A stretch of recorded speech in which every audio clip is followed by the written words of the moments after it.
All right, so today we're taking a deep dive into something pretty powerful, faith. Definitely a depth topic. Yeah, we're looking at Rhythms of Grace by Jeremiah Adegbola. Okay. And one of the things that really struck me when I was reading it was this idea, this statement that God will need to die for faith to fail. Oh, wow. Yeah.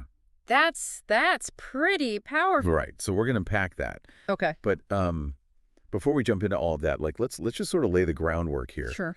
How does Adegbola actually define faith? Because he's taking us somewhere, pretty deep with this. Right, right. Well, he starts off by, kind of laying the foundation. He describes faith as like the tangible manifestation of hope, Okay. like the proof, the undeniable proof of things that we can't actually see yet. Okay, so that sounds familiar, right? Yeah, Like that yeah. echoes what we see in Hebrews 11:1. Exactly, exactly. That classic definition, a substance of things hoped for, evidence of things not seen. Right. Right. So he's kind of starting with that familiar territory, Yeah. but then he kind of takes it in this whole other direction. He does. He does. He kind of connects this idea of tangible proof back to God's nature. Okay. So he argues, God's spoken word is his bond. Like whatever he says he's going to do, he does it. And whatever he's doing, he's already spoken it. So, okay. I'm starting to see where this is going, right? Yeah, right.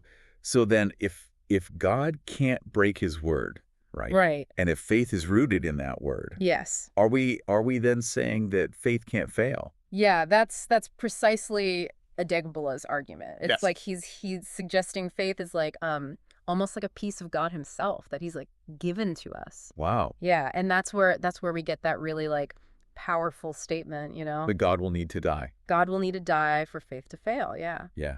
And he doesn't just say it once, right? Yeah, he keeps coming back to it. He keeps coming back to it. And every time I read it, I'm just like, whoa. Like, it really makes you stop and think. It does.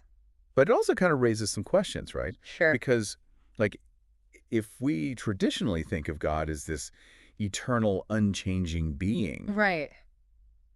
how does this idea of faith failing, like, how does that even, like, fit into that picture? Right. And that's a really great question. Yeah. I think that's like the heart of what Adegbola is trying to get us to see.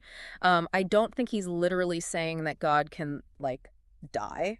Okay. It's more like he's using this really powerful image, this metaphor to just like hammer home the point, Okay. like how certain and how trustworthy faith actually is. Right. So it's meant to be provocative. It's meant to, like, shake us up a little bit. Definitely And get us to, like, really look at faith differently, not as this, like, fleeting, kind of thing, but as this really strong force. Yeah, exactly. Like to see it as something as constant and unwavering as God himself. Wow. Okay, so to illustrate this, he points to the story of Abraham Yes. in Genesis 15, Yes, that's right. where God makes this covenant with Abraham Right.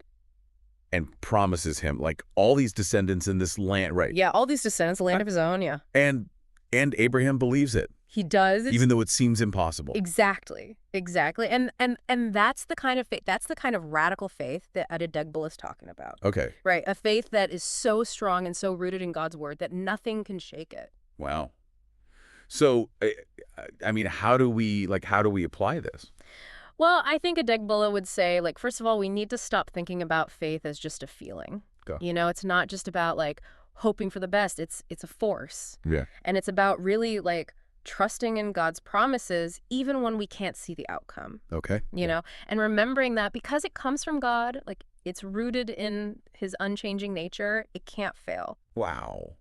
I mean, that's huge, right? Like, if faith is an extension of God himself, Yeah. then what does that actually mean for our ability to trust, Right. to believe? I mean, I guess, like, where does our responsibility lie in nurturing that? Like, how do we even strengthen that connection? Those are really great questions. Yeah. And honestly, they're ones that, we all have to kind of answer on our own. Right. But I think, hopefully this deep dive into Rhythms of Grace has at least like given everyone some new things to think about. That's a new perspective. Yeah, and maybe a deeper appreciation for just how powerful faith can really be. Absolutely. Yeah.